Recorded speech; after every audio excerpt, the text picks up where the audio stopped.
The 14th letter in the Aleph-bet is the letter Nun. There are two types of Nun, a Nun kefufa and a Nun peshuta, a bent over Nun and a straight Nun. These are the two Nuns in the Hebrew alphabet. What is the meaning of a Nun kefufa, a bent over Nun? And what is the meaning of a Nun peshuta, a straight Nun? Besides the fact that the Nun sounds like the letter N, like new, or now, or no, depending what vowel you put under the letter, or on top of the letter. The Nun kefufa, the bent over Nun, is generally put in the beginning or the middle of the word. And the Nun peshuta is always put at the end of a word as the suffix. But to understand the difference between the bent over Nun and the straight Nun, we have to first understand the meaning of the letter Nun. Nun, our rabbis tell us, represents the word nes. Nes is miracle. And there are two types of miracles. There's the miracle of the Nun kefufa, the bent over Nun, a small miracle. And then there is a big miracle, like the Nun peshuta that goes beyond the baseline. It goes out of the laws of nature. It's a big miracle. And both of these Nuns are spelled in the letter Nun. If you spell out the word or the letter Nun, Nun is spelled Nun Vav Nun. The small Nun, then the Vav, and then the large Nun. So within the word or letter Nun, you have both miracles. You have the small miracle and you have the large miracle. How do we bring the miracles down into the world? We do this through the letter Nun, which is neshama, through the soul. Every Jew is a chelik elikam emal mamish. Every Jew is part of God himself. And every person, every Jew, also has a nachala, has an inheritance of God in them. And therefore they have the opportunity to bring the godliness and the power of God that is beyond time and space into the world, into teva, into a place of time and space.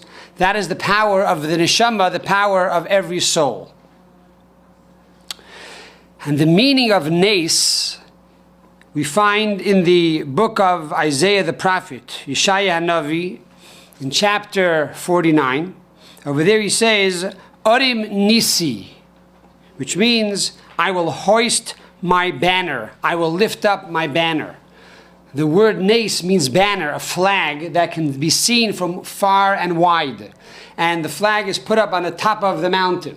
And on top of the mountain is hoisted on top of the pole. Because a nes is something which is beyond nature. But also the objective of a nes is to elevate the nature as well. And seemingly, when you have a miracle, you can see God from far and wide. So if you have a doubt if God exists, you see the splitting of the Red Sea, you see God coming down on Sinai, this is now a nes, a miracle. This is like a banner to remind you that God truly exists.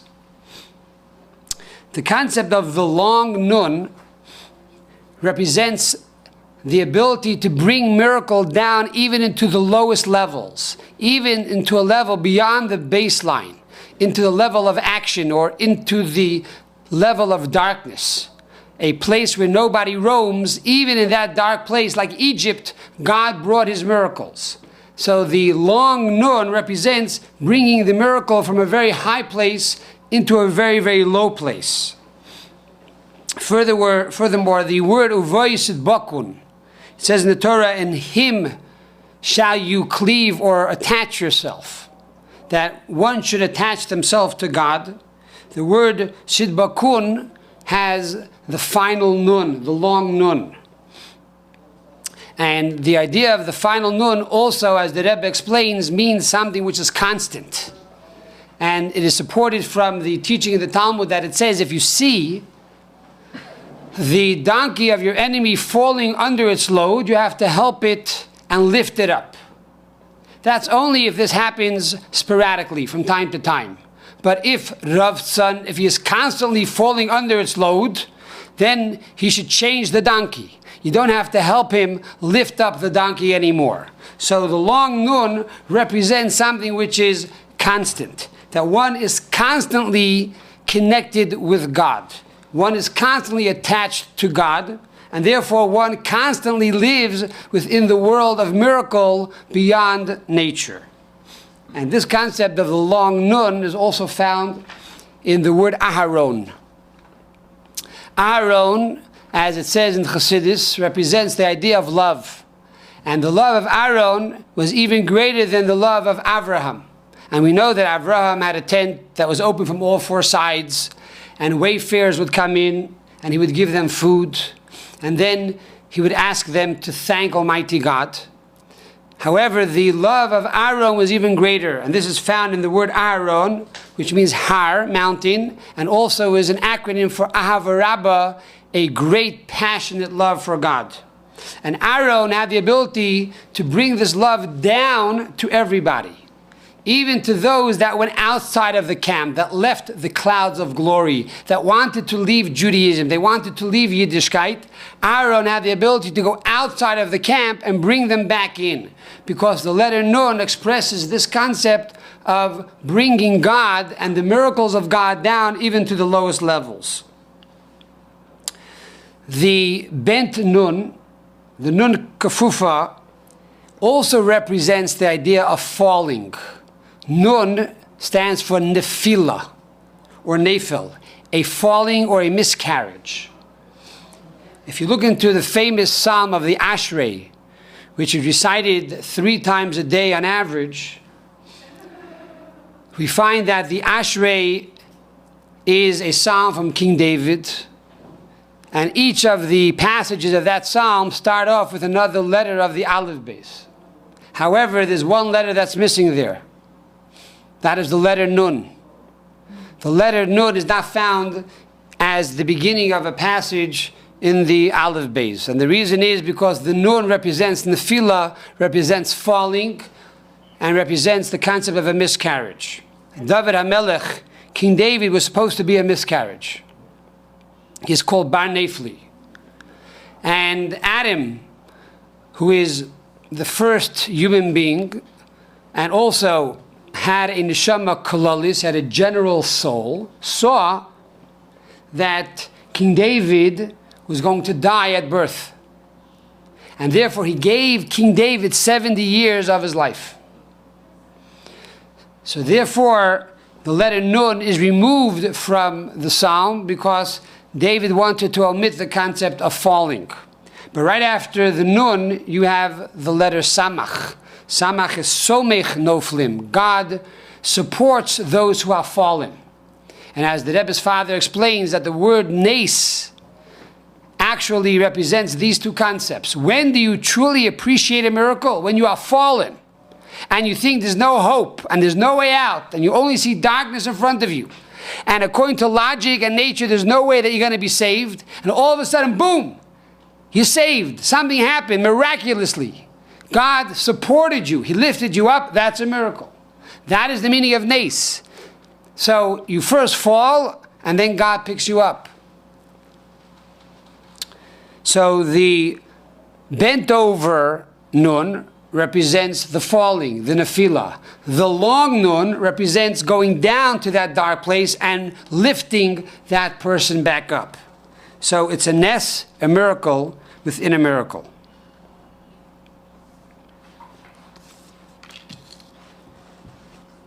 Furthermore, we find that Moses, before he passed away, prayed to God 515 times to bring about the coming of Mashiach, and literally to allow Moses to enter into the land of Israel.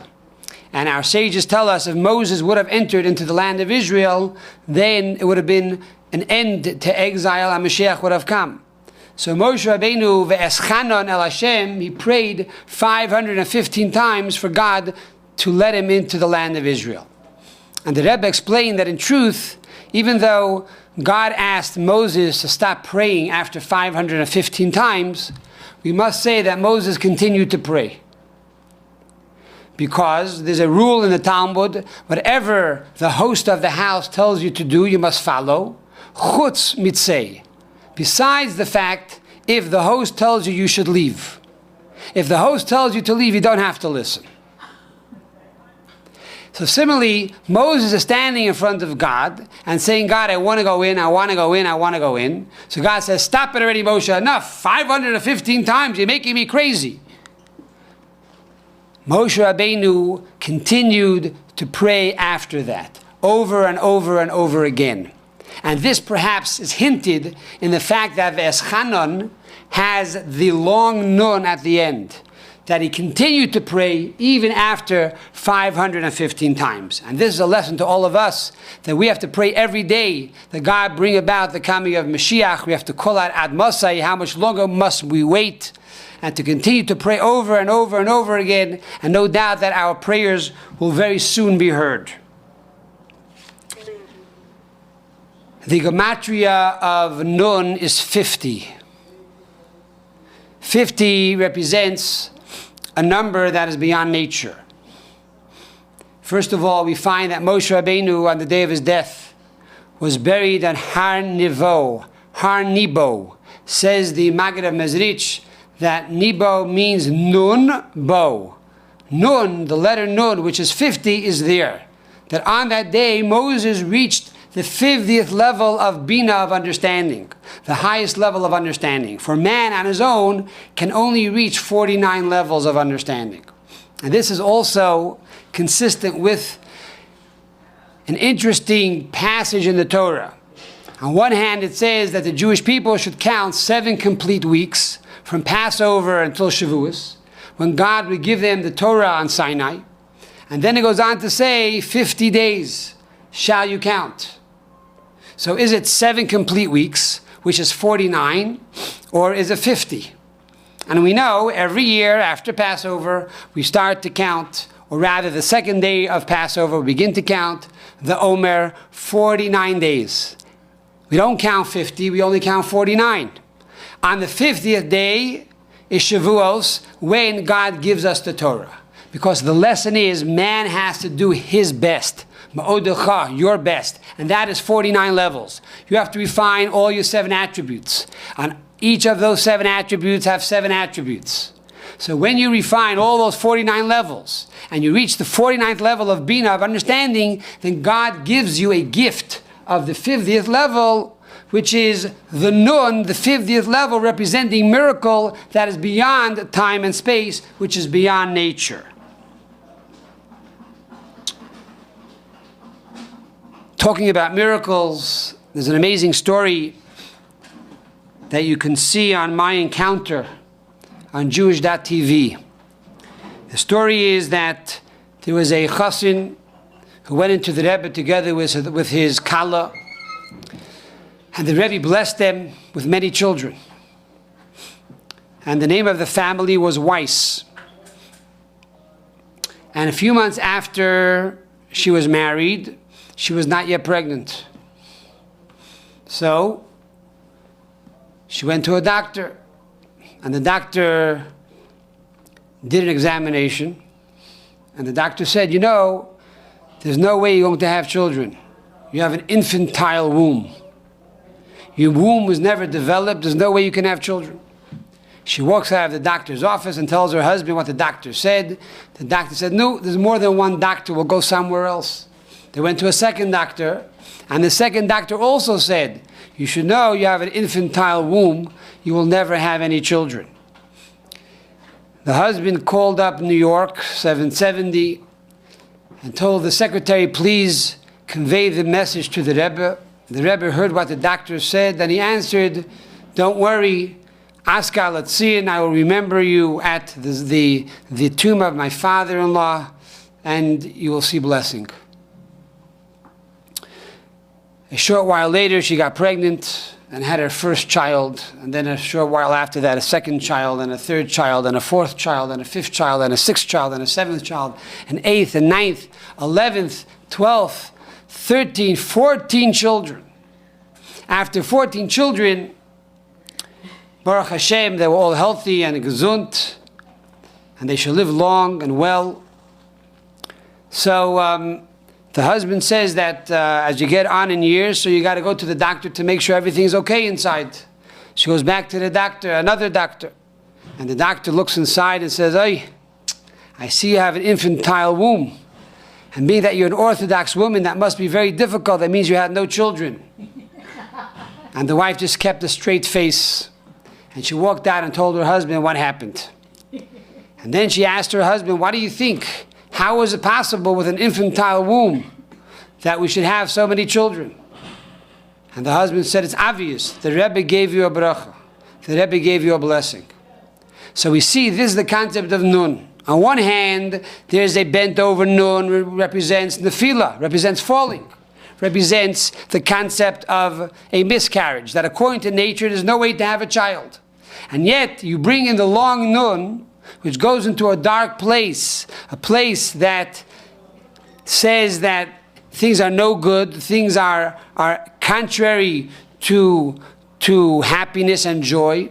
And in that dark place, you're able to manifest God's reality and God's manifestation of joy and happiness and health and long life. So this is the message of the letter Nun. And that is that if a person, God forbid, is down, and if a person has difficulty in their life, let them focus on the letter Nun. For the Talmud says, if you have a dream of Chanina, you're going to see miracles of miracles in your life. For Chanina has two nuns in it. And therefore, by focusing on the letter Nun, this will be a picker-upper to bring you from a state of darkness and a state of melancholy to a state of true joy and happiness, and Arim Nissi, to raise the banner of God beyond nature and to truly expect miracles in your life and to see miracles in everything that you do.